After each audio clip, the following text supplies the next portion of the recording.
राधे राधे।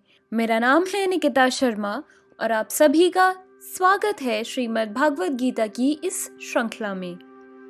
पिछले श्लोकों में हमने सुना कि निराश होकर अर्जुन श्री कृष्ण से कहते हैं कि यदि इन सब का मरना निश्चित ही है तो क्यों ना आप स्वयं ही इन सब का वध कर दें। आज जानते हैं कि अर्जुन श्री कृष्ण से आगे क्या कहते हैं।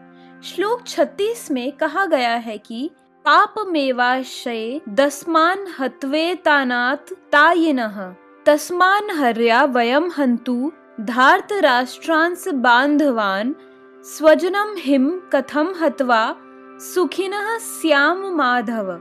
अर्थात यदि हम ऐसे आत्ताइयों का वध करते हैं तो हम पर पाप चढ़ेगा, अतः यह उचित नहीं होगा कि हम धृतराष्ट्र के पुत्रों और उनके मित्रों का वध करें। हे लक्ष्मीपति कृष्ण, इससे हमें क्या लाभ होगा और अपने ही कुटुंबियों को मारकर हम किस प्रकार सुखी हो सकेंगे। वैदिक आदेशानुसार आताई 6 प्रकार के होते हैं।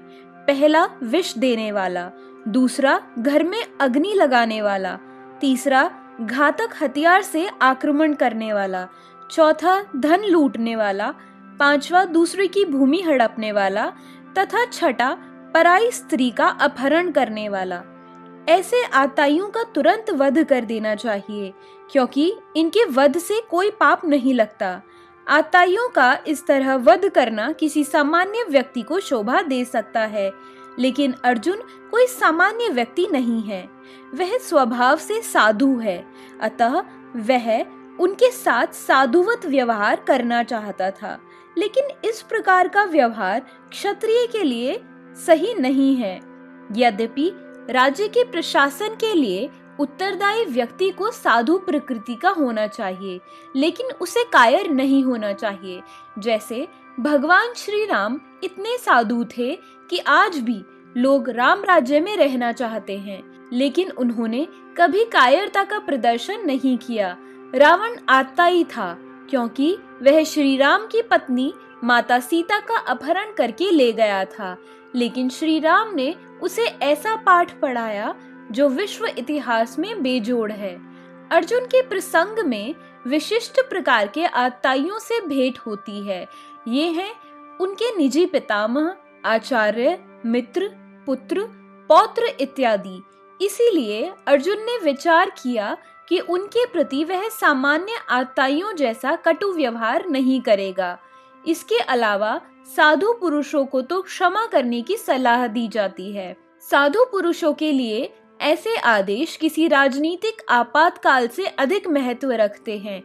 इसीलिए अर्जुन ने विचार किया कि राजनीतिक कारणों से स्वजनों का वध करने की अपेक्षा धर्म और सदाचार की दृष्टि से उन्हें क्षमा कर देना श्रेयस्कर होगा।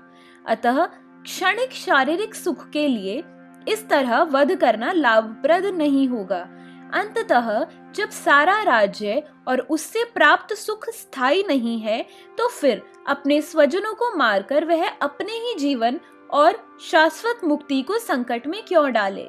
अर्जुन द्वारा कृष्ण को माधव अथवा लक्ष्मीपति के रूप में संबोधित करना भी सार्थक है। वह लक्ष्मीपति कृष्ण को यह बताना चाह रहे हैं कि वे उसे ऐसा काम करने के लिए प्रेरित ना करें जिससे अनिष्ट हो, लेकिन कृष्ण कभी भी किसी का अनिष्ट नहीं चाहते, भक्तों का तो बिल्कुल भी नहीं। श्लोक 37 और 38 में कहा गया है कि यद्यप्येते न पश्यन्ति लोभोपहत चेतसः कुलक्षय कृतं दोषम मित्र दोहे च पातकम कथम न ज्ञेयमस्माभिः पापादस्मानि वर्तितुम कुलक्षय कृत दोषम प्रपश्यभिर्जनार्दन। अर्थात हे जनार्दन, यद्यपि लोभ से अभिभूत चित्त वाले ये लोग अपने परिवार को मारने या अपने मित्रों से द्रोह करने में कोई दोष नहीं देखते, लेकिन हम लोग जो परिवार के विनष्ट करने में अपराध देख रहे हैं, ऐसे पाप कर्मों में क्यों प्रवृत्त हों। क्षत्रिय से यह आशा नहीं की जाती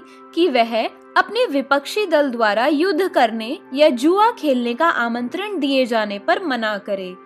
ऐसी अनिवार्यता में अर्जुन लड़ने से नकार नहीं सकता, क्योंकि उसको दुर्योधन के दल ने ललकारा था। ऐसी अनिवार्यता में अर्जुन लड़ने से नकार नहीं सकता, क्योंकि उसको दुर्योधन के दल ने ललकारा था।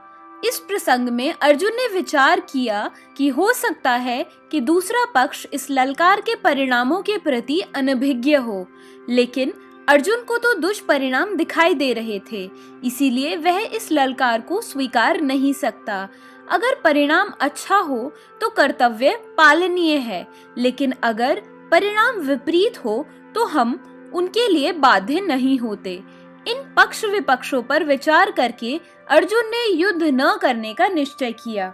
आज की वीडियो यही समाप्त करते हैं। अगर आपको हमारी श्रीमद् भागवत गीता की यह श्रृंखला पसंद आ रही है तो हमारे साथ जुड़े रहिए और अपने विचार हमें कमेंट सेक्शन में जरूर बताएं। और आपने अगर अभी तक हमारे चैनल को सब्सक्राइब नहीं किया है तो इसे सब्सक्राइब कर लें। मिलते हैं अगले श्लोकों के साथ नई वीडियो में।